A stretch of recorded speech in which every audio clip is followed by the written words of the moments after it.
All right, good afternoon to everyone.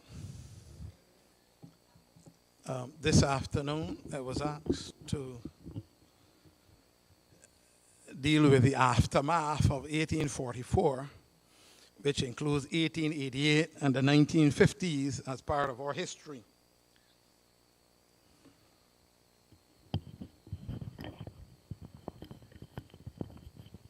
There's a lot of history that we need to know about. Because, as we have been told, we have no fear for the future, except as we shall depart from the way the Lord has led us and his teaching in our past history. Life Sketches, page 196. I was looking for the quote, but I couldn't find it offhand. But that much I know. That we have no fear for the future, except as we shall depart from the way the Lord has led us and his teaching in our past history. And that is a very important statement, because the people who do not know their past are doomed to repeat it in the future. We will touch on the past too in terms of Farley Hill. We will arrive right up to that point, and even here we will deal with our past history. From the 1880s, 1844, and then 1888, and come all the way up. A lot of history to cover. And those who have read our publications might have had some nutshell views, but I will try to give you some further insights as to what was written in some of our publications. So we're going to kneel. We're going to ask God's blessing in prayer, after which we shall look at our history. Let us pray. Our dear God and Father in heaven, we ask your divine presence amongst us even now. We are not worthy. We come to you in true humble hearts, in true penitence, like the common sinner, asking your forgiveness, asking your mercy and pardon. We thank you for the infinite sacrifice of Christ and what he accomplished for us. Enable us to see, know, and understand that you have a part for us individually to play in this great controversy and in the finishing of your work. Help us to understand that you are calling upon us to represent you as you depended upon that small band of disciples to carry the good news of a resurrected Savior to the entire world. For if we do not know it, and we claim to do it, and we claim to know it, how can others do it? So guide and direct us in our retracing of the history of the past, so that we may know where we are at, feel the burden to carry the message forward, to pass on the torch to others, so that this race can be completed, so that your coming can be hastened. We thank you. In Jesus' precious name we pray. Amen.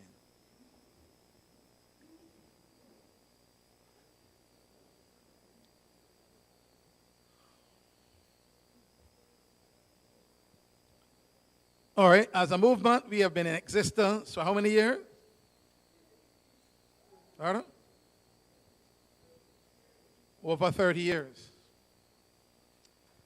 We have had much teachings, and we have a history, as it were. When Seventh-day Adventists started in 1844, they had a prophetic purpose for their existence. Any movement that doesn't have a prophetic movement, a prophetic purpose for its existence should not exist. In 1844, it was Daniel 8:14 and Revelation 14:6 and 7 that were the springboard for the existence of Adventism. Rising at the right time with the right message and a purpose and a mission to carry the everlasting gospel of the judgment hour message and to fulfill the role that God had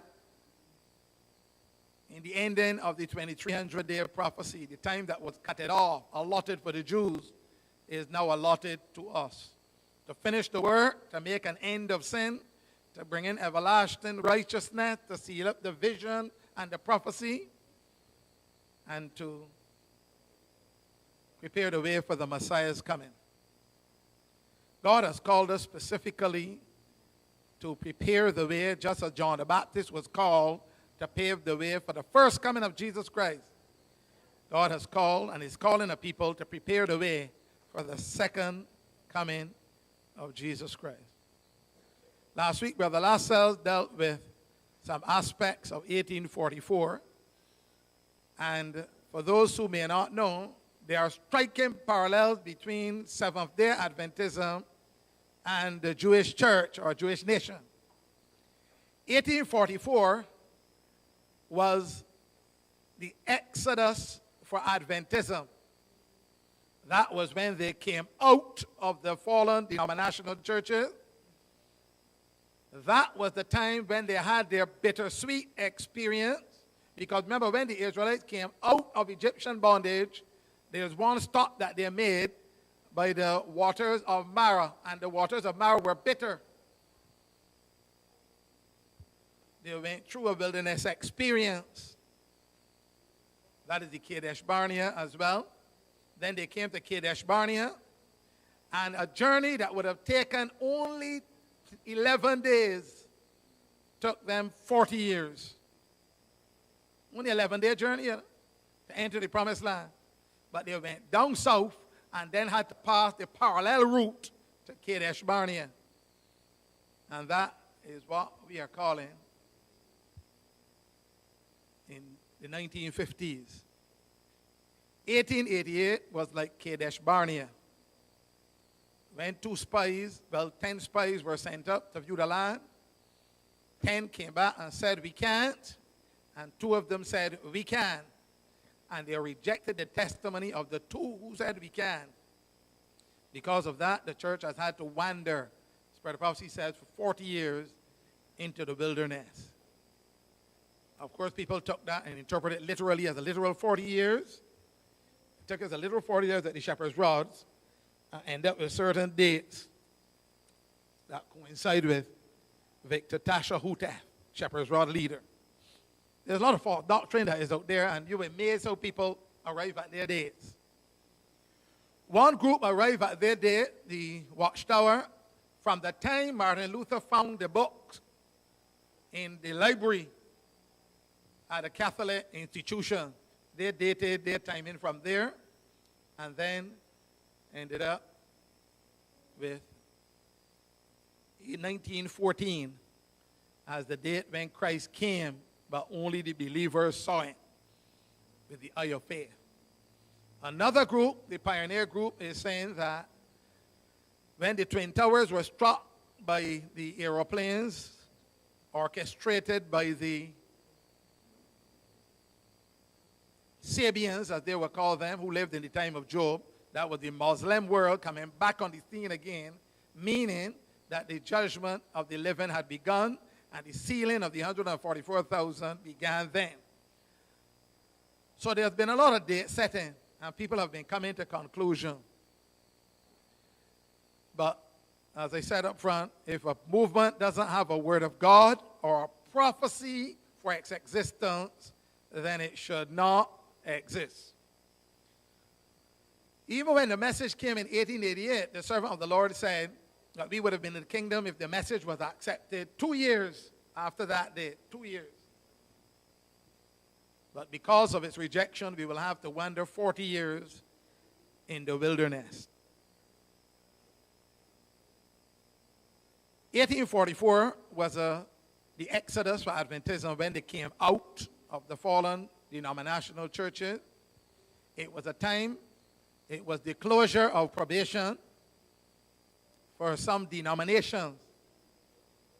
They were called, in pronouncement to Revelation 14, 6 and 7, especially verse 8, Babylon that had fallen. That's the second angel's message. Babylon is fallen, representing the false religious systems at that time. They were called Babylon. And when they fall, they experienced a moral fall, never to get back on that track again as organizations that were once called by God. The Spirit of Prophecy says that they fell into the dark, wicked world below while the people of God were on that track, going straight to heaven, and it was impossible for them to get back on that track. The early writings tell us. But the people who were on the track had a bright midnight light behind them, the midnight cry, a bright light behind them, known as the midnight cry, and before them was Jesus. The midnight cry shone light on the path all ahead, and right before them was Jesus as they headed towards the city to meet him. We are on that track high above the earth because the people of God, as a matter of fact, she was told to look for the people of God and she couldn't see them. And then she was told to look again, and this time look higher. And in looking again and in looking higher, she saw the people of God on that path, high above the earth, and the world, dark world, all the way below. I wonder if we were told to look again, who would we really see on the path? How many are in the dark and wicked world below? So there's a lot of interesting history. The Exodus of Adventism was in the year 1844. That's the Exodus. They had the bittersweet experience, like the Israelites, at the bitter waters of Mara. That was the bittersweet experience. They had to pass through the wilderness of sin. And then they had to wander for a while in the wilderness, Kadesh Barnea.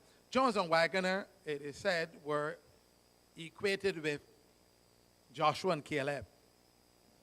We are told that when they brought the message, they were stoned with stones of ridicule and sarcasm and criticism. That's when they brought the message. They laughed at Wagner's height. They laughed at Jones' demeanor. They mocked and so on. And they looked down upon the messengers in an effort to discredit the message. So 1844 was the time, prophetic date, of a people that rose at the right time, in the right year, with the right message, and with a mission. And anytime we lose sight of our mission, our message, our prophetic calling, we will lose our way somewhere along the path. So our people who do not learn from their past are doomed to repeat it. And that's why that statement is so important. We have no fear for the future, except as we shall depart from the way the Lord has led us and his teaching in our past history. Like Sketches 196. So whenever it boils down, we have to go back to that, look back at that midnight cry, the light that is shining behind us, in order to know how to move forward. We have a number of experiences that occurred during the midnight cry. Those experiences we are to learn from as well. William Miller and others were mocked and laughed at when they talked about leaving this earth to go to heaven on October 22nd, 1844. One picture even drew William Miller going up in a refrigerator, meaning that he had made preparation to make sure he sustained himself on the way there. But we will have to meet critics. We will have to meet critics in this work. When I come to the 1950s, you will hear some things probably you never heard before. I never learned them myself. I heard sometimes when you go over and refresh, you learn more. And what happened in 1950? But 1888 was a great year. The believers were really hot for Jesus. From the summer of 1844, they were hot for Jesus. They were preaching, and even though the disappointment caused about more than 40-something thousand to abandon their position, a handful remain and continue to study the prophecies. They knew that the reckoning was correct, and they knew that the word was not in error, until it dawned on them that the event was wrong. Now, I've heard people who tell us Seventh-day Adventists started on a wrong theology and on a wrong note, a note of disappointment. So it cannot be a true religion. I said, well, you are right about the fact that they started on a wrong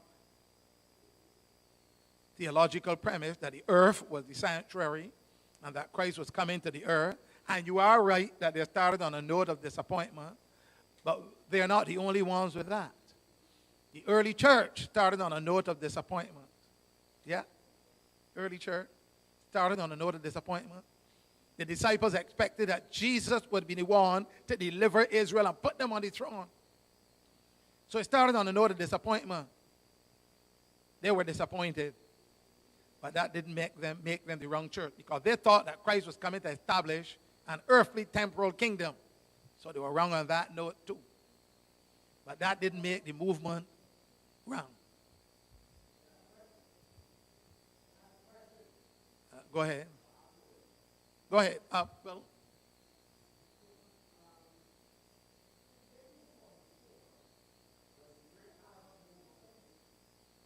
yeah.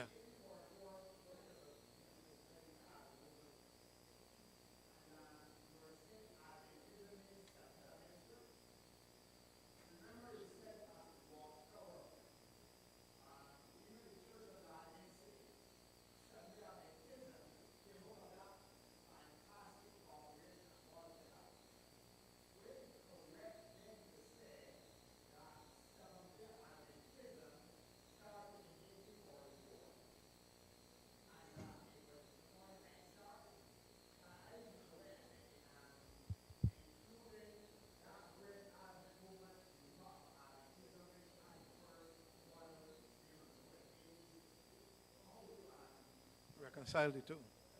All right. The Great Second Advent movement began around 1831. But by 1843, there was the prediction of the ending of the 2300-year prophecy, and that Christ was coming to the earth to cleanse it. I'm saying that it is out of that disappointment that Seventh-day Adventism was born. Seventh-day Adventism. Seventh-day Adventists trace their roots to that particular prophetic interpretation and its fulfillment.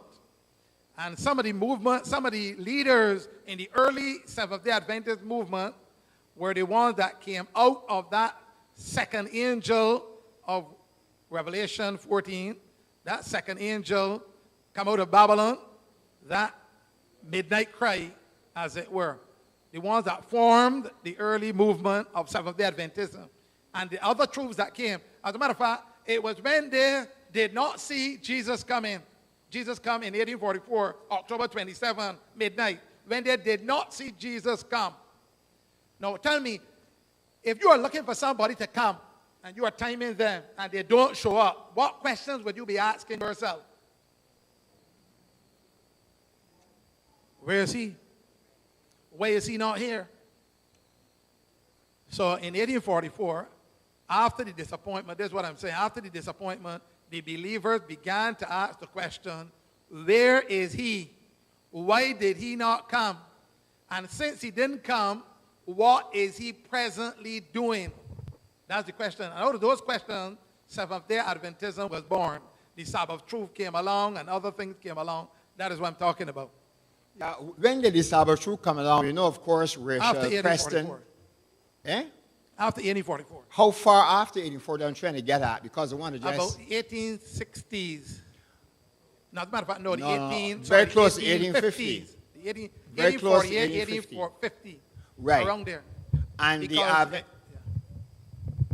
the Adventist Church was incorporated, formed around 1863. right, the name, Seventh-day Yeah, well, right. So it became Seventh-day Adventism in terms of Officially. the name, 1863. Right. So what I'm saying is, I mean, if a person asks decidedly, can you really claim that 1844 was the start when Watchtower also came out of that?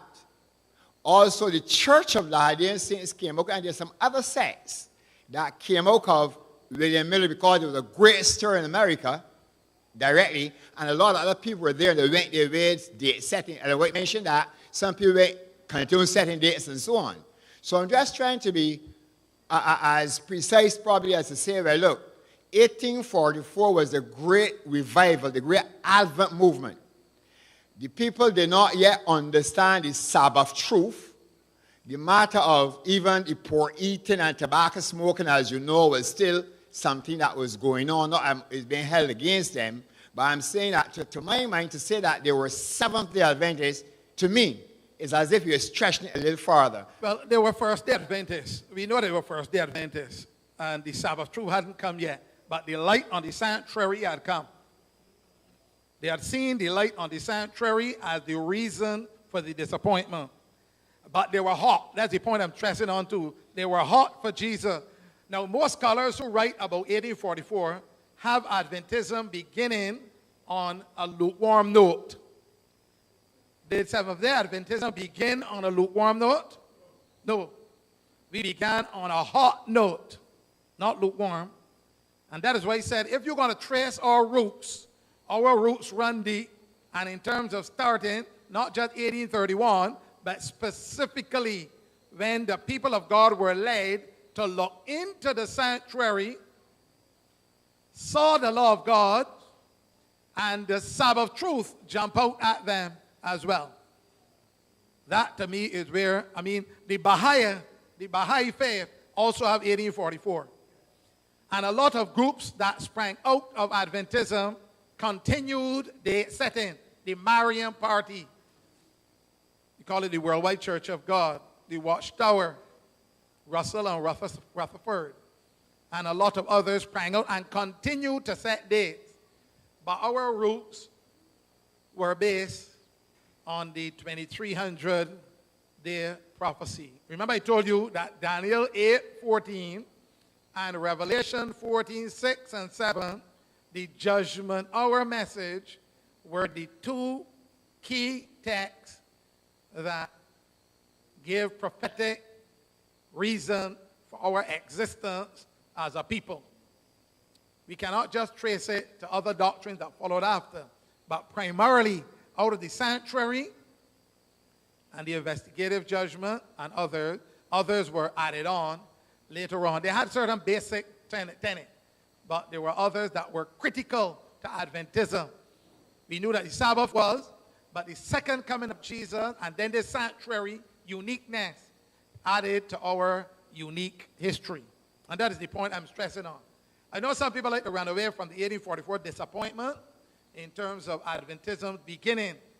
But if you're going to use that as an argument, then you have to deal with the early disciples of Jesus Christ and their movement that began when they were disappointed that Jesus was the one who was supposed to deliver Israel. And he didn't. At least not the way they thought. And they all scattered and fled. But out of that, the early church was born. They had interpreted the prophecies of Isaiah and others in the wrong light. And because of that, they were disappointed. But out of that, God is able to bring anything good out of anything bad. So out of that, Adventism was born. Seventh-day Adventism in terms of our roots and our history.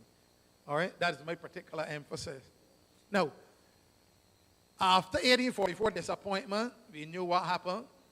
But by 1850, we have a statement in Testimonies, Volume 1, that says, there has been a departure from the Lord amongst us as a people. That's 1850. When people began adding house to house and land to land and farm to farm, saying that they were occupying till Jesus comes. But listen carefully. James White was the first person to affix the term lukewarmness, the application of Revelation 3, to the Seventh-day Adventist Church, and he did it in 1856. Earlier, 1855-56, James White was the first person that said that the testimony of the true witness to the Laodiceans is applicable to us as a people. There are some people who disagreed with him, but in 1858, 1859, Testimonies, Volume 1, 179, 180, 181, the servant of the Lord wrote, I have been shown that the testimony of the true witness to the Laodicean church is now applicable to us as a people. And that's when Testimonies Volume 1 was written, 1858, 1859. So the church sunk into lukewarm condition during the Laodicean era of the church. 1858, 59. And the health message came to the church in 1863. And in that same year, the church got its name, Seventh-day Adventism. And even though James White had initially opposed to the idea of presidency and so on, later on he accepted presidency, but he was not the first president. A fellow by the name of President Byington, he was the first General Conference president of the Adventist Church. So that's 1860s. Coming up to 1880, 1880s, there was a lot of hot discussion that was going along. Hot discussion. Magazines were started and established, and they were going. View and Herald, Signs of the Times, and there were messages coming out. And we had two groups. We had Uriah Smith and Butler on one side. Those who may not know, Uriah Smith really had some good hopes in terms of what he wanted to become, but it was curtailed when he lost one of his limbs. So he had to reduce to himself to being a writer and a speaker. But Uriah Smith and Butler were on one side, and Jones and Waggoner and a few others, Prescott, were on the other side. And we had much debate going on between them concerning a number of issues. One, some prophetic issues. The last three horns of the beast of Revelation 7, we call them the Heruli, the Vandals, and the Ostrogoths. And they were saying it was the Heruli, the Vandals, and the Huns. But that was a big issue. And then there was another issue, the law in Galatians. That was another hot topic. Because it seemed like Jones and Waggoner, two young upstarts, were trying to destroy what Butler and Smith had been trying to build up over the years. The stress was on the law of God. And now here are these two young men coming saying that the law that was the schoolmaster that was to bring us to Christ was the Ten Commandment moral law. And it seemed as though they were throwing away the history of Adventism. And they opposed Jones and Waggoner going and coming until it came to a meeting in 1888. Just before the 1888 conference was a Bible Institute for about 2 to 3 weeks. That was where the discussion started to get very hot. And as the discussion developed on both sides, it could clearly be seen that the lines were drawn. And when the conference began, 1888, at Minneapolis, Minnesota, the lines were drawn, and they went into the conference with those views unsettled. And as they are presented, Waggoner on righteousness by faith, righteousness of Christ, which is in that little book. The wife took shorthand notes of what Waggoner had said, and it was transcribed into Christ and his righteousness. And even at camp meetings that year, next year, 1889, some of the messages were shared. 1889 camp meeting. Now, in the early days of the movement, we had imported quite a number of these books. 1889 camp meeting, 1990, and a whole set of others. 1901, General Conference Bulletin. 1895, General Conference Bulletin. 1895, 1891, and 1895. We had all of those general conference. I don't know where some of them are, but we had all of those general conference bulletins. 1895 bulletin had, well, we have an extract of that known as Righteousness, Sermons on Righteousness by Faith by A.T. Jones, which was the catalyst in 1895 for some of the revivals that occurred from 1891, to 1895, where Jones, Waggoner, and Ellen White were moving together as a team. And they made quite a bit of inroads, as in places like Lancaster, Michigan, and other places. But 1888 is represented as the Kadesh Barnea experience, simply because Jones and Waggoner were likened unto Joshua and Caleb, who had faith that we could enter the city and capture the inhabitants of Canaan, and the others were in doubt and they rejected the message.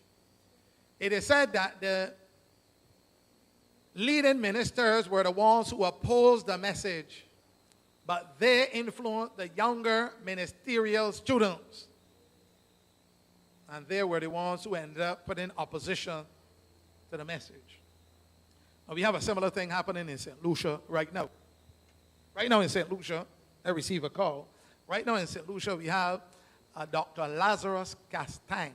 Dr. Lazarus Castaigne came here at this movement, right inside here, and interviewed some of us who were at the beginning of the movement to find out something about history. He was writing his master's thesis, history on Truth for the Final Generation. I must say, I have a copy of the manuscript home before publication, a very thick one, in which he was opposing the last generation theology, the M.L. Andreessen theology, and he was also opposing the character of God message. He was even getting opposition from his own theologian in the confront. But he was a young fellow that was very vibrant. He was like Walter Martin at the time, challenging us on a number of things about the nature of Christ, perfection, and a whole set of doctrines that we believe and teach. I remember that. But he is the one now that's gone to Trinidad and now St. Lucia, and as I understand, been doing some PowerPoint presentation. Adventists are turning out in droves because they want to hear what is it that we believe and how they can prove us wrong. Obviously, they can't prove us wrong, but they want to hear it, so they come out in their droves.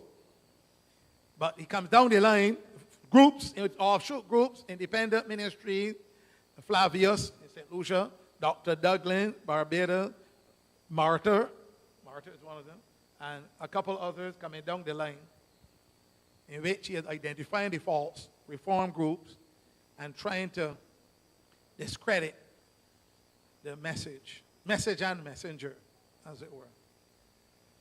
Now, we have had that in the past, and even the Advent movement had that in the past, with people like A.F. Ballinger, C.M. Camwright, and a whole number of other people.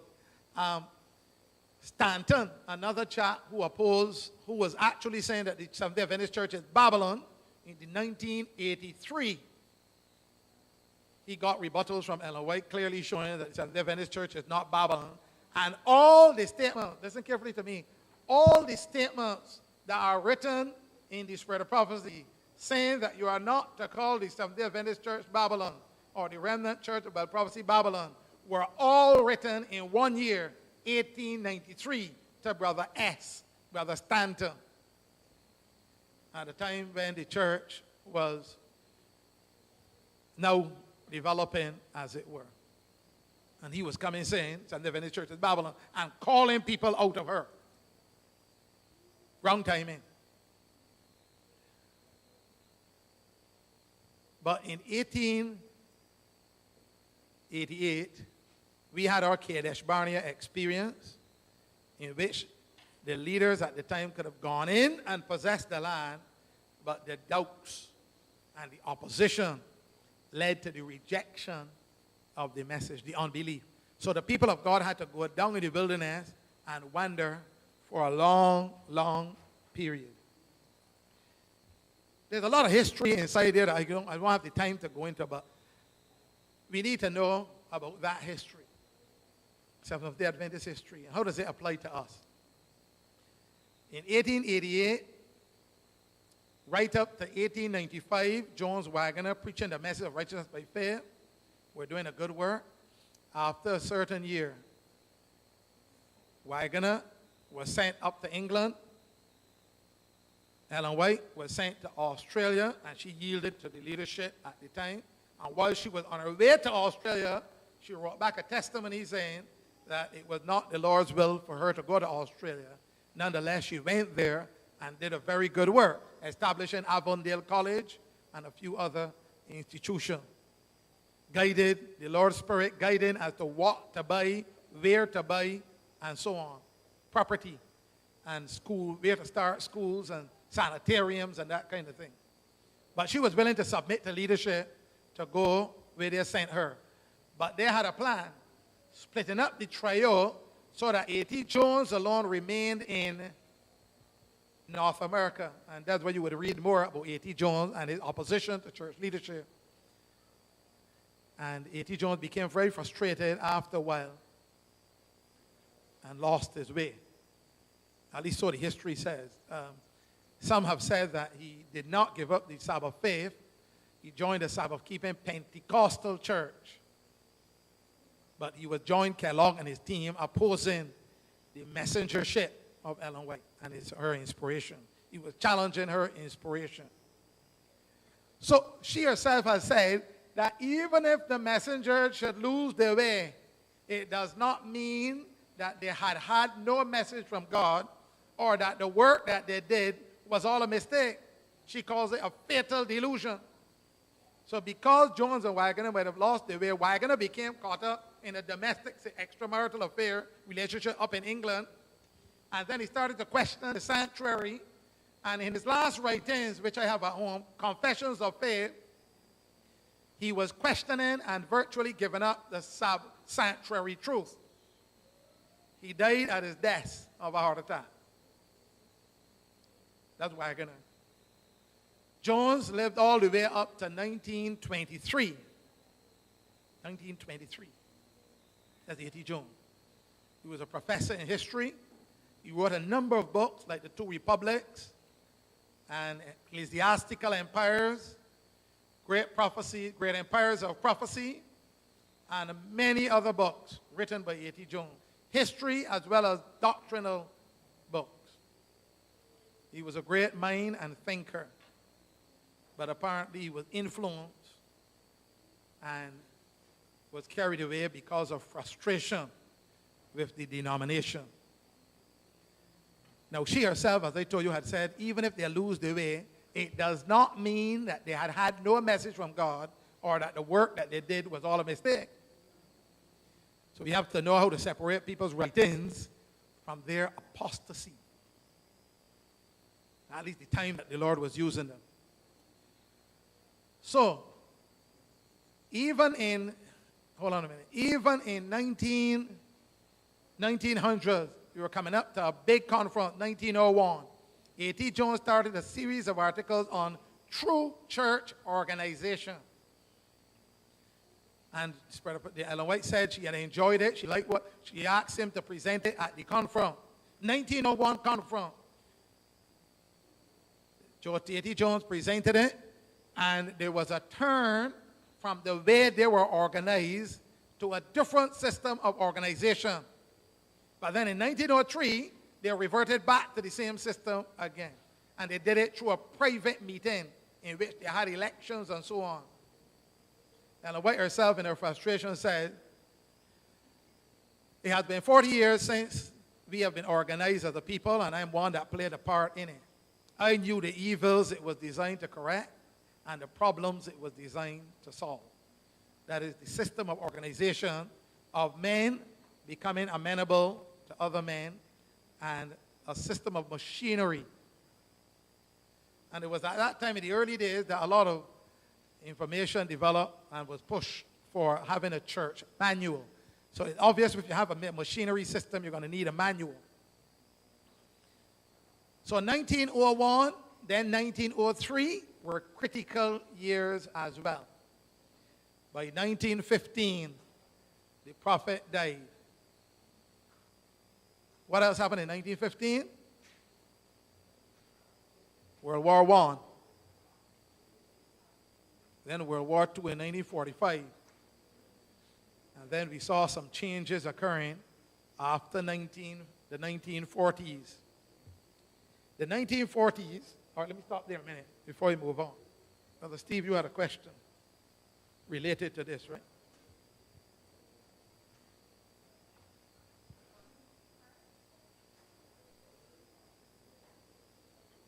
Good afternoon, everybody. Good afternoon, sir. If one takes in the 1844 Seventh-day Adventist movement in Wikipedia, it gives a whole set of information on Adventism, and all the names I usually hear you guys talking about come up as well, and they give varying views. However, on reading it, you get this thought coming out in terms of the investigative judgment and other doctrines which Seventh-day Adventists hold as their pillar and ground of truth.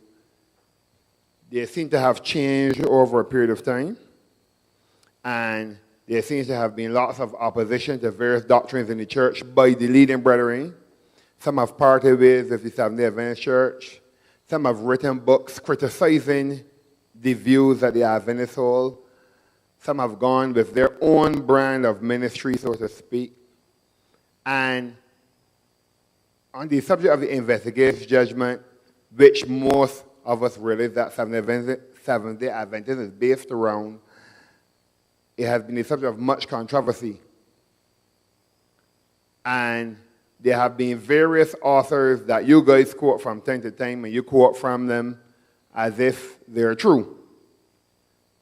Who is to say that the present view which we now hold is absolutely correct and there's no need for change?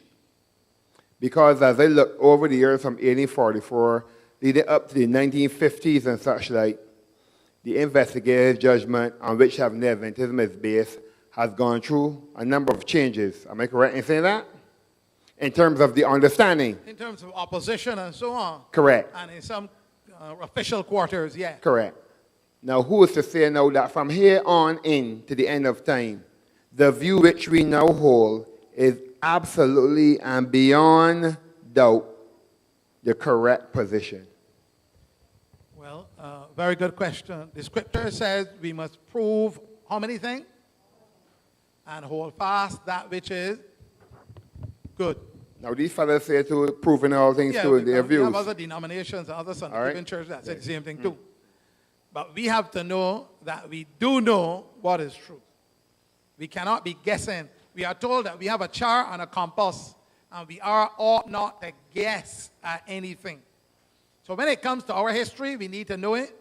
When it comes to our doctrine, and I'm going to mention about 20-something of them in a minute. Well, not in a minute, but near the end. 20-something of them in terms of distinctive views that we hold. So it's not just the character of God or whatever. There are others that we hold that we need to know what they are. All right, Brother Newton, you want to comment on that? Thank you. Good evening. The questions raised by Brother Steve indicate that we are in those times when we need to be studying carefully because it is true.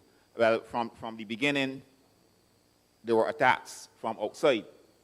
From the very start, I think Brother Leacock mentioned it when it said that after the disappointment and they began to understand the sanctuary, people said, well, you all invent something to cover up. And Brother Saul rightly said that the apostles, the early disciples were in the same position, a disappointment, and then they realized what the truth was. So we are in good company. But that was at the beginning, the attacks came from outside. But then for some reason, you started getting the attacks from inside. And the thing is this, that men who were trusted in the church, names like Cottrell, I mean, you couldn't find anybody who was more respected and so on. Desmond Ford was definitely a bright scholar and so on. And so somewhere along the line, something changes, some strange infiltration. Well, of course, you had from before that, you had the fellas Wright and Conradi and so on, they began to question things. But the thing is this, I think Sister White got it correct. Again, when she said there's like a structure, a foundation, people get off and they examine it and beat up on it. And some people, once they have examined it and found it to be solid and sturdy, get back on or stay on. Some people continue to find things to pick at. But I think careful examination and right reasoning and so on will show that we are on the right track. Just like with the Character of God message, that this is, 30 years now or more that we've been in this message. I had all kinds of attacks, all kinds of angles. And whenever it comes, it clarifies itself and shows you're on solid ground. So we as individuals are going to have to go through that, where questions come to our own minds about things that we believe. And we're going to have to go back to principles and find out where we stand and show that it's solid. But these times require much prayer and study. And when you look at the galaxy of brilliant SDA minds that are now departing from the faith, it's staggering.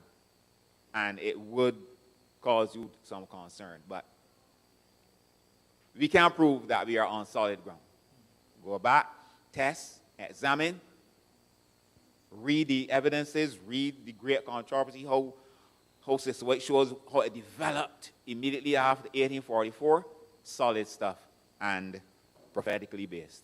All right, thank you very much. But it's not going to be easy. All right, there's a text that's always been on my mind from the time I was 15 till now. I accepted Adventism at age 15. But the text that motivated me to study like I've never studied before was a text that said, if any man will to do his will, he shall know of the doctrine. And at age 15, I will to do God's will. And I prayed, asked the Lord for guidance.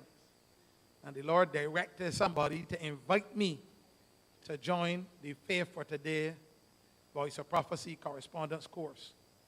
And even though the person who invited me to join it never became a Seventh-day Adventist, I became one. And when I wanted to take a stand for the truth, my mother would not allow. And I complied and went along with until the Lord opened the door and showed her that she needed to keep the Sabbath as well. And she sent me to look for the nearest Adventist church. And I was happy to go on that search, to scout out. But the text is still true today. If any man will to do his will, he shall know. In other words, the people who will be guided by God's Spirit are people who really desire to know what is God's will, that they may do it. They must have a willing attitude. And God's Spirit will enlighten them and guide them in the right course. The Spirit will guide us into how much truth? All truth. And any honest soul who is not confused by the different voices and views, but who decides that they're going to search and study and compare for themselves, who mean business with God, and who are not just willing to come and sit down and listen to people, but who are willing to research for themselves so that they can know and double check to ensure that they're standing on the right platform. Because there are some characteristics that define truth, and we need to know what those characteristics are. It must be logical, scripturally logical. It must be simple. It must be commonsensical. It must be able to stand up against other scriptures, line upon line, precept upon precept, here a little and there a little. It must have the weight of evidence on its side, because we are told that truth is plain, straightforward, and simple, and it can stand boldly in its own defense. That's some of the characteristics of truth. And those are what I went by in the early days. And still I believe that the gospel is very simple and that it can stand on its own defense. So amid the many voices that will be heard, God will have a true, honest, genuine, sincere people who will be eating up the word like in the early days of battalies. You remember the early days of battalies? Under the trees? When you got books, what you did with them? Yeah? We went home, we read the books. No matter how many books we had, our intention was to read all of them and underline and mark and know them well. Whether it be Jones, Fred Wright, whatever, we read, analyzed. And then as we moved on, the Lord brought clarity as our discussions increased, clarifying certain issues so that we could be sure that we are standing on the side of the way of evidence. The Spirit of Prophecy says we should always make decisions on the way of evidence. So that if new evidence comes that overpowers what you had before, you let it go and hold on to the one that has the greatest way of evidence. And even though we should not be dogmatic, we need to be sure that what we have, it has the greater weight of evidence. In our conscience, in our mind, in our judgment, in our reasoning, in our intellectual honesty, we need to be sure that our minds are leaning on the side of the weight of evidence. And that is what the Spirit of Prophecy said. We shall make our decision on the weight of evidence. So in terms of the message of God's character, we have too many plain statements that clearly show the mechanism for destruction. We have explanations for God smiting King Saul, God hardening Pharaoh's heart. We have explanations for the Lord sending poisonous snakes, fiery serpents to bite the Israelites. We have a number of explanations from the Bible and the Spirit of Prophecy that explains the mechanism sufficient enough for us to move by faith in the other areas. And the sufficient enough means that though the language is clear that God did it, the mechanism explains otherwise, that it wasn't God that did it. So we have to draw a conclusion. And therefore our conclusion must be based on solid biblical example, biblical logic, and the weight of evidence, plus whatever else the Spirit of Prophecy says to illuminate what is in the Word. Because we are not dependent on Spirit of Prophecy, we are dependent on the Word. Spirit of Prophecy just magnifies or amplifies what is already there. So that we should not be guessing when it comes to the message of God's character. We should understand the principles by which that message is founded. And the same thing is true with the state of the dead, second coming of Christ, the nature of Christ, principles that are clear, logical, scriptural, commonsensical, consistent, and based on proper, what the scholars call, biblical exegesis, eisegesis, and hermeneutical principles. The scholars call them by those big words. But we know that we are on solid foundation and we ought not to be guessing at anything. Now, Brother Newton mentioned just now something happened somewhere that turned everything around and that is responsible for all of these independent ministries we have in the world today. And that is my springboard now to do a few somersaults. When the flood occurred, all other things were born. Earthquakes, tidal waves, cyclones, all of those were born out of the flood. The flood threw nature out of sync. The flood is directly responsible for earthquakes, tornadoes, volcanoes, and all of that. The flood is the mother of them all. The mother of these apostasies or independent ministries that have arisen was what happened in the 1950s, especially between 1955 to 1958. The SDA evangelical conferences. And I'm not sure how much you are aware of, but there are some things that you might have heard, but some things you did not hear. The middle of the 1950s was the beginning of a new era for Seventh-day Adventism. And it began, as a matter of fact, even before then, in 1948, some of the leaders began to question this thing that was in Bible Readings for the Home, that early book, Bible Readings for the Home. They began to question, why is that inside there? A statement that says Christ took the sinful, fallen human nature. And that is false doctrine to Adventism. That should not be in there. So a particular professor was commissioned to expunge that particular statement out of that Bible Readings for the Home Circle, an early, solid Adventist book. That's how early it started. But then, the 1950s saw Whelan and Short, two missionaries from Africa, come into a general conference in 1950. And the meeting went on and on and on, and they weren't achieving anything much. But then somebody threw the statement. If there's anyone here who has a burden for the Seventh-day Adventist Church at this conference, the Lord has laid a burden in your heart, come and share it with us now. Up went two men, Donald K. Short and Robert J. Whelan. Two long-serving missionaries in Africa. While in Africa, they had discovered a number of things and were doing research and writing. And they came to the general conference, and they started to express their views before the delegates at that conference. At that conference, they said that the message was in fact rejected in 1888. They brought documentation, both from the Bible, the Spirit of Prophecy especially, and the way it was present, said the message was rejected. They clearly showed from the Bible what the correct position was. And they said the leadership were the ones who were responsible for the rejection of the loud cry angel of Revelation 18:1, going back to heaven and not accomplishing its mission. The leadership, they said, was responsible for that. And they added on that the leadership needs to repent, like Daniel and others who repented for the sins of Israel. The leadership, in order to rectify the situation, needed to repent for the sins of their forefathers before they can move forward on a solid platform. The person who was chairing the meeting said, don't hold it there. You're going too fast.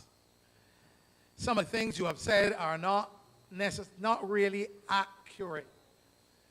You need to check over those information to make sure you have the right facts.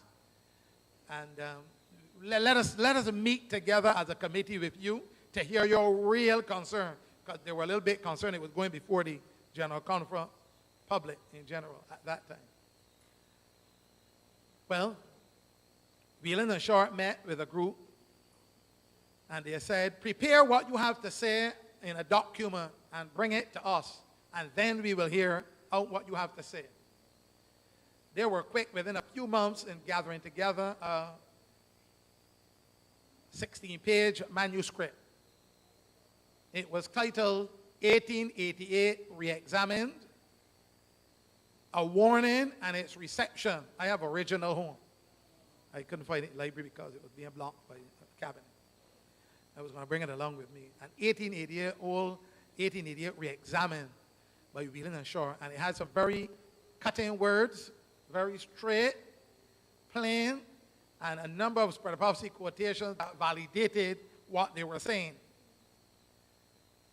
And since they came over as a little critical of the church, straight from the mouth of the two men whom I had the privilege of meeting at Andrews University while attending an 1888 conference there, conducted by the same man. The men said, I asked them the question personally. They said, because we were discussing the character of God, and they came in the conversation and asked what we were discussing. And then they said, oh, this is the message of God's character, whether God destroys or not. He said, we believe that, but we don't preach it. I said, why? He said, because people get very angry and want to sock you on the face. That's what Whelan and Short said. But they said, I asked them what really happened in 1950 when y'all presented your paper to the conference. They said they wanted to dismiss us immediately. But they recognized that we had influence in Africa. So they decided to tell us, go back to Africa, leave it in the Lord's hand, and if it's the Lord's will, he will raise up, bring back the message to the church in his own time and in his own way. So they decided that they will yield to that suggestion. But when Whelan and Short went back to Africa to leave things in the Lord's hand for the Lord to work out, one of the 16-page manuscripts got out and got into the hands of a printer by the name of A.L. Hudson. He was from Oregon, Baker, Oregon. He was a printer. He was a no-nonsense man when it came to truth. He was familiar too with, as a matter of fact, there were other issues that were occurring around that same time. But he was one who started to publish it. And there was agitation in the Adventist world. Around that same time in Australia, a group of students were sent into the cellar of Avondale College to clean out the cellar of books that had silverfish in them and books that were outdated. So you can imagine students in a cellar searching through books to get rid of. You know what they will do? They started to hold some of the books, and it was good material. Among those was another young man and his family, Robert D. Brimsmead. Now, a lot of what we have heard about Brimsmead is really was negative. But in the early days of the awakening, Brimsmead was the one who brought the questions on doctrines book to the attention of the conference president at the time and told him that they had an error and that it should not be printed. It was Robert D. Brimsmead that did. And that caused him to get in trouble with his family in Australia.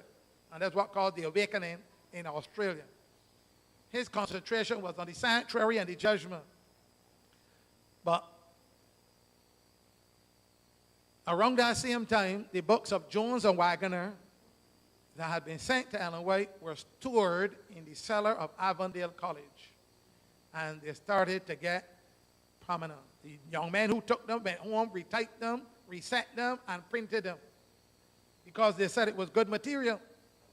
Lessons on faith and a whole set of others. They printed them and distributed them. And that caused an awakening in Australia, while an awakening was being held in America. In America as well. Well, after the 1950 conference, of course, things started to get out with 1888 history and so on. 1952, there was another conference. But this one, there was a little compromise too, because the Adventists had seen the Pentecostals get into the spirit and had seen them bring large numbers to the church, and they wanted to know how they were getting it done. So they wanted to imitate the evangelicals, and that led to some problems at the 1952 conference. How could they enhance evangelism like the other evangelical churches? That was creating another problem. And then in 1955, Walter Martin came to the Adventists. Let me mention a little history. As a matter of fact, the attention, based on the research I've done here, it started with Donald Gray Barnhouse giving a series of lectures on righteousness by faith, a solid piece of presentation, Righteousness by Faith, by Donald Gray Barnhouse. T.E. on Ruth, he was the president at the time, listened to the series and was very impressed and called Donald Gray Barnhouse and told him he had really enjoyed it and that he was on a solid path and correct. But Donald Gray Barnhouse was a little surprised because he knew that Adventism was more leaning towards law and legalism. So how could he be saying that this is a solid piece of truth? So he had always held them as a faction that was a sectorial group that was a little fanatical and so on. But at the time, Ruth was president of the East Pennsylvania Conference of North America. But when Walter Martin was asked to go into it, he was doing his thesis, his PhD thesis, and he started to focus on cults. That's where the question came up. is Adventism a cult or not? Because Donald Graham Barnhouse was a little surprised to come back from the president's statement that his series on righteousness by faith was excellent when there were so much on righteousness by works. So he wanted to know what. So when Walter Martin decided he was going to do it on cultism or sectarianism, that he was the one commissioned to go and do his research, Walter Martin. Walter Martin did his research. The evidence clearly showed, and both on Ruth as well as Walter Martin and Donald Graham Barnhouse all agree that it began at that point. But Martin said in respect to him, saying that the book was permitted to go out of print. As a matter of fact, he had a number of questions that he wanted answered because he had read a number of Adventist books and he had gotten some different mixed messages. So he asked the leaders, he wanted the view of leadership. He did not want the view of the majority of Seventh-day Adventists, laymen or pastors. He just wanted the view of leadership. He had put Adventists in the section of a cult and not a Christian denomination. And he decided that he was going to take a back step. He had already written a book called him a cult, The Rise of the Cults. But then he took back his book out of print, and he decided to examine them and give them a fair break. So he examined their books, he asked for the leadership, he asked for meetings. Well, they told him to ask his questions, to write down his questions. And they had a topic called Questions on Doctrine. And they had a number of questions that other evangelicals would normally want to ask Adventism regarding Adventism as a cult. And they responded with an answer, some answers called Seventh-day Adventist Answers, Questions on Doctrine. And that is what led to the formation of this book. This is an original book I got for 25 cents. Seventh-day Adventist Answer Questions on Doctrines, an original book from an old gentleman who died, who was an educator, Delano Gillian. But watch it now. Martin and the others said that the book Question on Doctrine was permitted to go out of print for a reason. And he said, I'm being kind, quoting Martin, I am being kind. I believe it was deliberately removed by people who felt that it was a thorn in their theological flesh. That's what Walter Martin said, all right? As a matter of fact, when he was being interviewed, he said, well, I received literature critical of the position I had taken in the rise of the cult, where I listed Adventism as a cult. T.E. on Roof contacted me in Reading, Pennsylvania, where I believe he was a conference president or has some official positions there.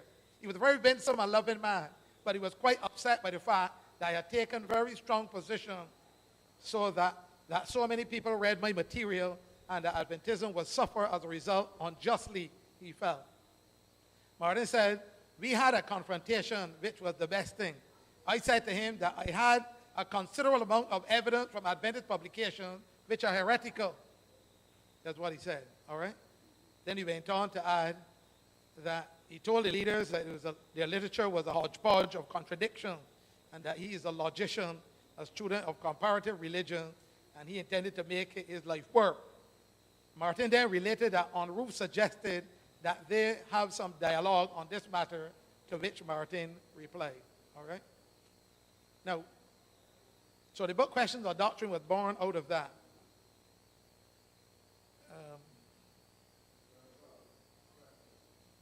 Hold on a minute. This question is related to this? Or that's to break the train? All right, hold on. On Ruth wrote to Barnhouse, commended him on his biblical soundness and spiritual helpfulness of his presentation over the airwaves on righteousness by faith. This unexpected commendation puzzled Barnhouse, and that is what really led to.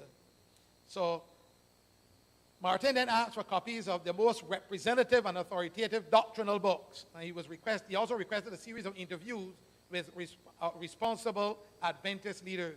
And there were 18 conferences that were held between the Seventh-day Adventist leadership and the evangelical over a period of 18 months. 18 conferences. And they were held periodically in different places like Washington, D.C., and in Philadelphia as well.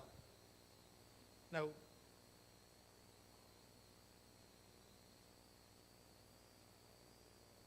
and some of the doctrines that they were really challenging and had problems with was the fact that Adventists were not teaching the finished atonement at Calvary, salvation by grace, and the sinless nature of Christ.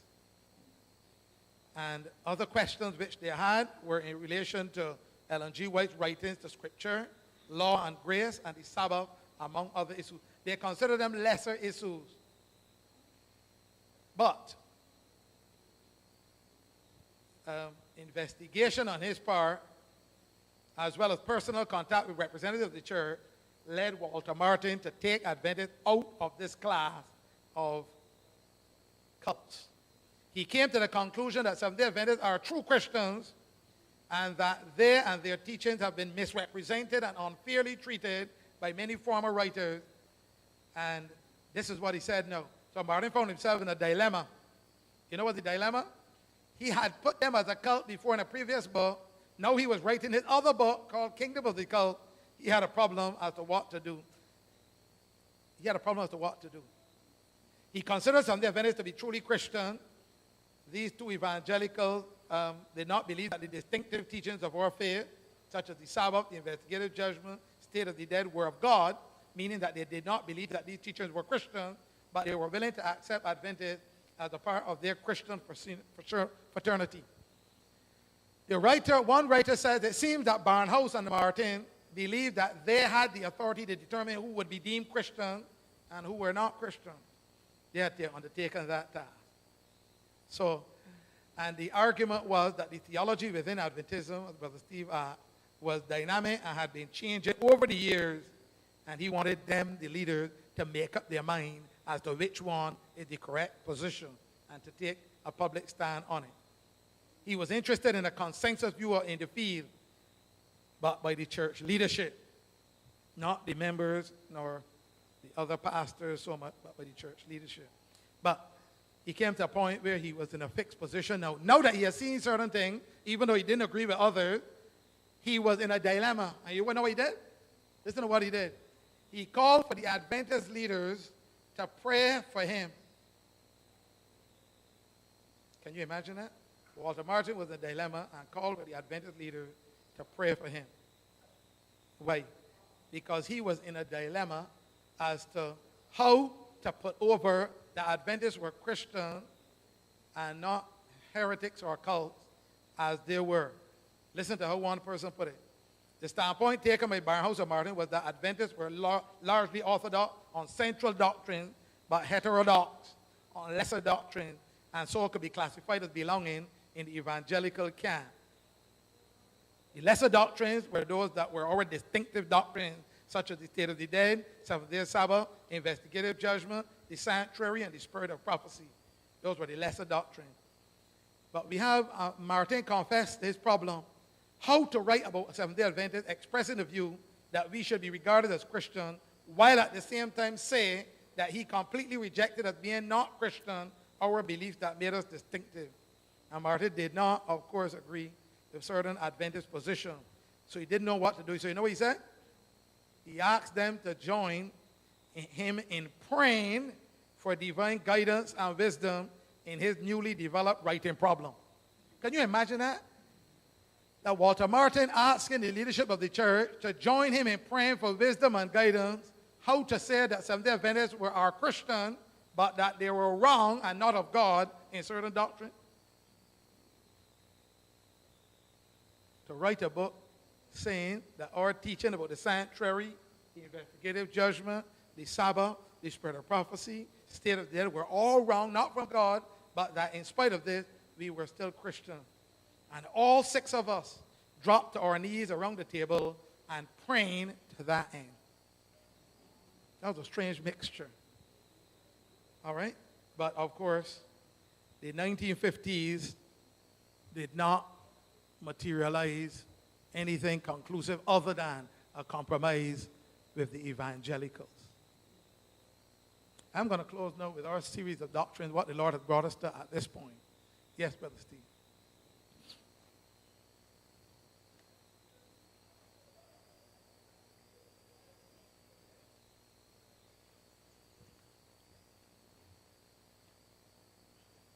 I'm doing a little reading, my brother, Go ahead. on what you were just reading about. I just read a short piece here. It says that in the 1950s, evangelical fundamentalist Christians, Donald Barnhouse and especially Walter Martin, dialogued with Adventist leaders to produce the book Questions on Doctrines, which give answers to their questions about the church. Based on this theology, Martin and Barnhouse asserted that Adventists were indeed legitimate Christians. The book was not accepted by all Adventists themselves, and Martin and Barnhouse's conclusion was also controversial within their community.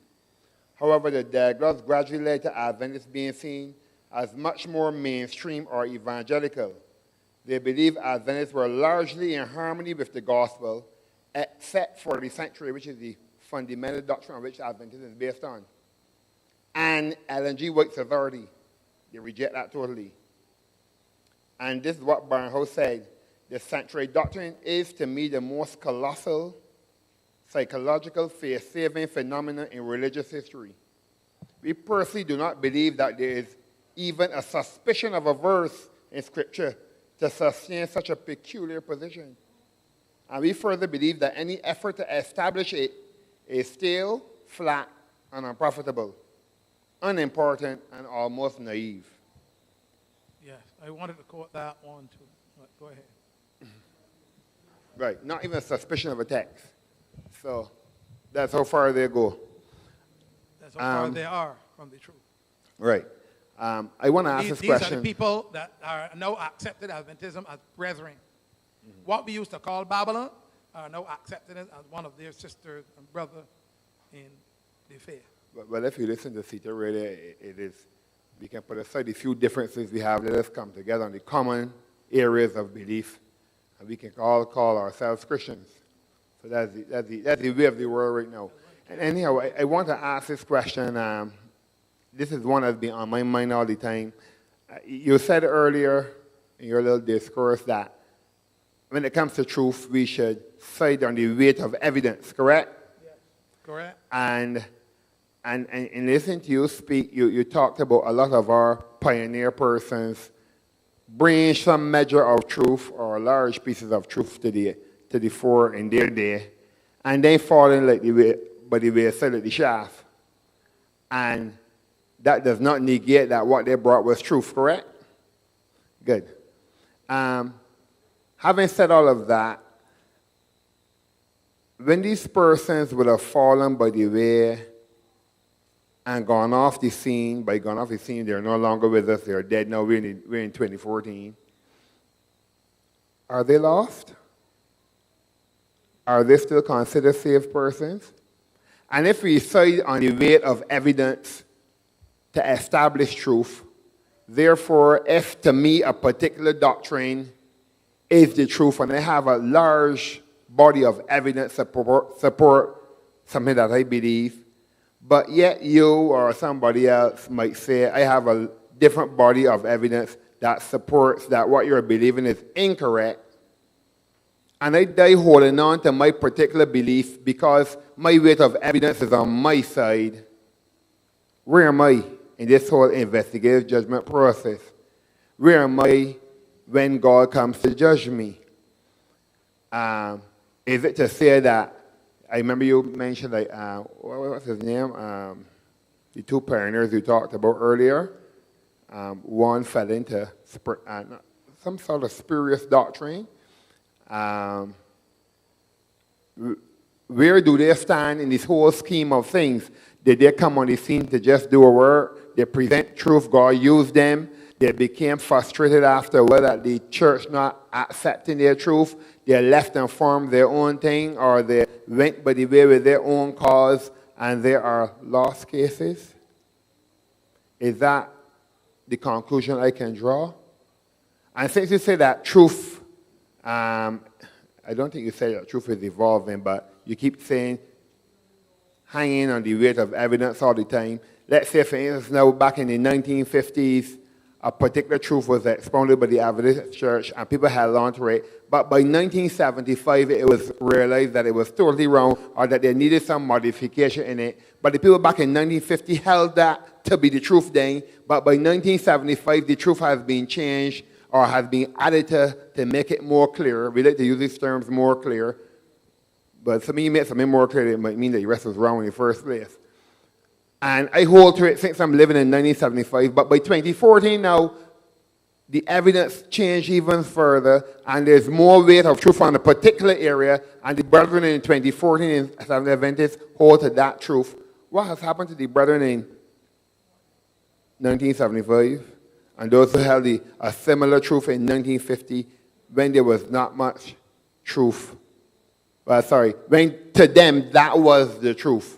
But now to us, the truth is even more clearer. What happens to those along the way?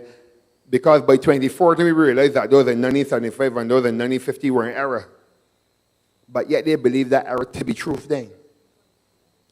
What has happened to those who lived and believed error? Does God overlook that? That's a long question. All right, the Bible says, in the times of ignorance, God winked. And the Bible says the path of the just is as a shining light that shines more and more unto the perfect day. That shining light does not shine through one person, but it has to be sanctioned and attested to by those to whom the person is ministering to. For example, the Spirit of Prophecy says if a man is called by God, they will bear the divine credentials. People will testify that they are being used by God, and the truth that is presented will do something for the individual. So we have to look at the development and the advancement of truth. We cannot go just by the past. In the times of ignorance, God winked. When light becomes clear, we are to move with the advancing light, or we'll be left in darkness. So some people who are living up to the light that they have, even if they die, they will be saved, because they are living up honestly to the light which they have. But to those who have been exposed to greater light and choose to walk contrary to it, they are jeopardizing their soul's salvation.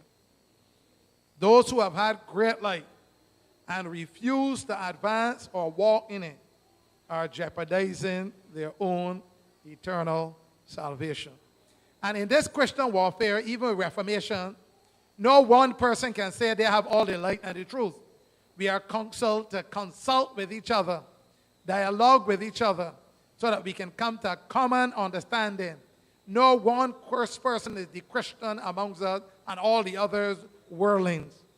So Christians are supposed to consult and discuss with Christians so that we can come to a mutual understanding and agreement.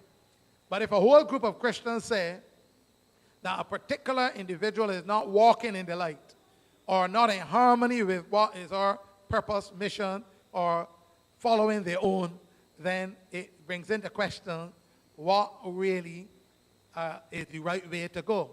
Is it the way to go following the one individual, or follow the multitude of counselors? There is safety. And we have always followed that counsel. In the multitude of counselors, there is safety.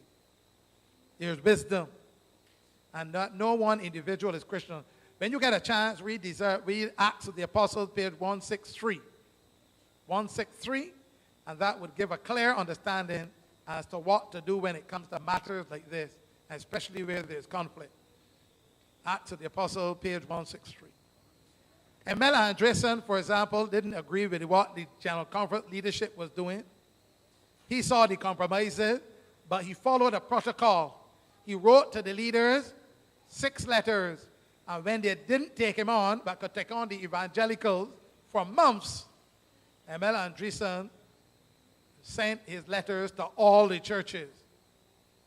He sent his letters to all the churches so that they could see what efforts had been done to stem the compromises of the 1955-56. By 1958, Adventism had been fully linked with the evangelicals so as not to be labeled a cult and to be classed as Christians like themselves. And while they felt good about it, and Walter Martin and the others felt good about it, it sparked It was the catalyst for many independent groups in America and through the Caribbean rising up against what leadership has done to the church. They made decisions on behalf of the church, doctrinal, did not consult the church in those decisions, and have compromised, watered down Seventh-day Adventism in critical doctrines such as the atonement, nature of Christ, investigative judgment, the nature of man, the state of the dead, and in the writings of Ellen White. Up to now, some of the Adventists still challenge and question the authenticity of the inspiration of Ellen G. White. Up to now.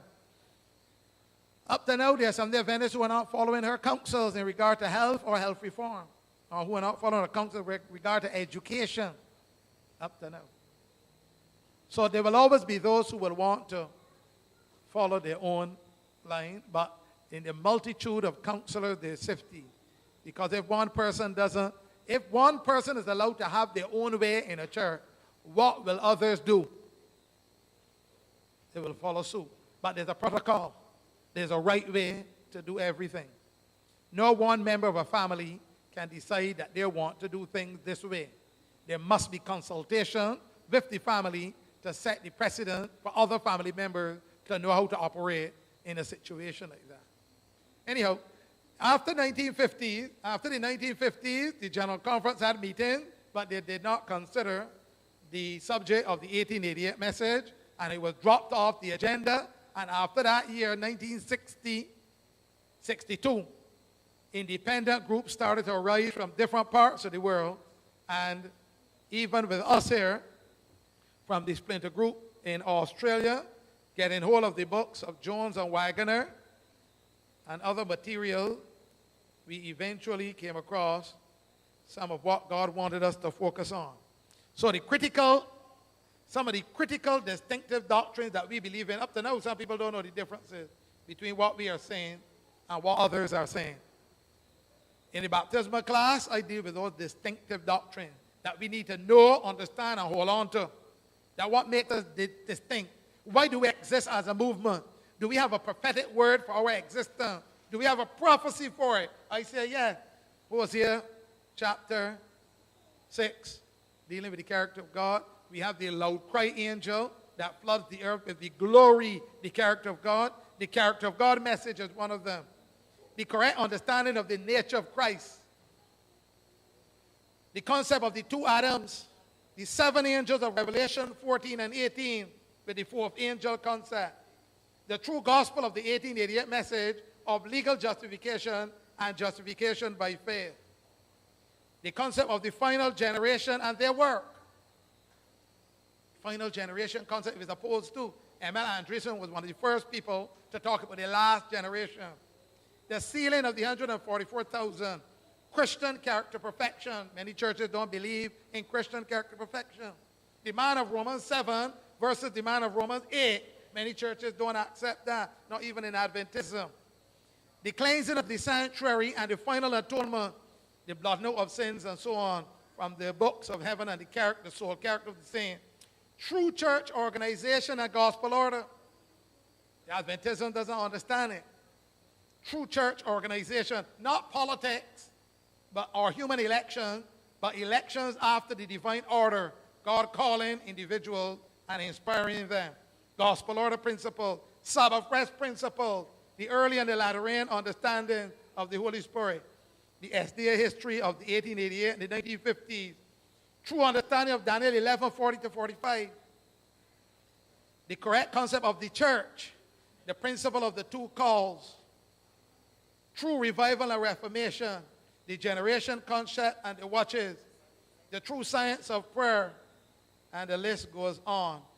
The true religious liberty and Christ the all-sufficient head of the church, the final crisis and the order of last day event or end time event based on the prophecies of Daniel and Revelation, and the great controversy theme and issues involving the character of God and his final vindication.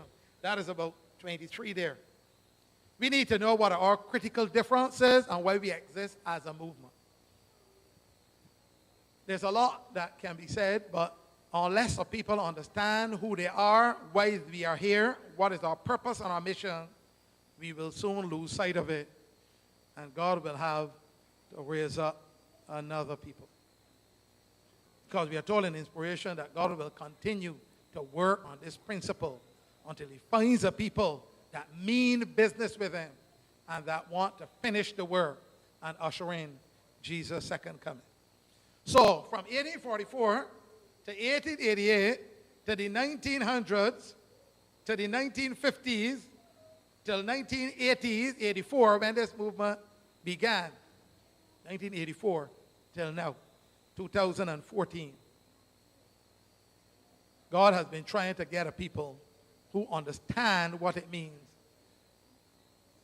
to have a message like this, to be sanctified by that message, and to continue to agitate and to recognize that much depends upon them in the message going to the world for the finishing of the work and the hastening of the second coming of Jesus. Much depends on them. If they don't do it, who will God use to do it? If the early disciples didn't carry the message of the resurrected Savior, who would have done it? God is dependent on those who understand the message and who know it, to experience it, and then to carry it forward. Amidst all the voices and confusion, God's people must know what is true, be grounded in it, know the distinctive doctrine, so that they can give the trumpet a certain sound. We cannot afford to be blowing flutes nowadays. God wants us to blow the trumpet. Sound an alarm in Zion. And that is what, to my mind, is our mission. This is what was born out of 1844. And this is what God wants to use to finish the work. Okay, so that's just a piece of history there from 1888 up to the 1950s, up to our present time. It is okay to talk about 1844, where we have come from, but we need to know why we are here right now and what is our purpose and mission and calling. Otherwise, we are not going to be working together to accomplish this mission. There are people to whom it doesn't matter. There are people who are not reading, and they will have to give an account to God for it. Even if they are absent, they will have to give an account to God for what they could have heard but chose not to hear. That will be a sad day, I tell you. I want to encourage each one of us here at the present to take this message to heart, to join in with this mission for the finishing of God's work, to understand what are our unique and distinctive messages, so that we may give the trumpet that certain sound and thus hasten. As a matter of fact, God wants us to be among those loud cry servants, the initial loud cry servants, who will give them loud cry message. Others will join in, and those others that will join in may take up a frontline position and pass out many of us. But God will use them to finish the work. So remember that history in your mind and let it motivate you to be numbered among God's final remnant. Let us pray.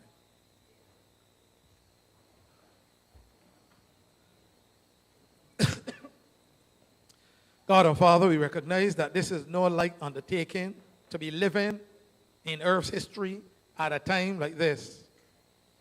Like in the days of Esther, we are called to the kingdom for such a time as this, but many do not understand the time, neither the calling. Many are called, but few are chosen, and many are called, and few are frozen. Help us to recognize that the end is near, that Jesus is coming soon, and that we need to make our calling and our election sure. Help us to catch the vision, to understand the mission, and to take up the baton, and to be willing to carry it forward for the finishing of the work.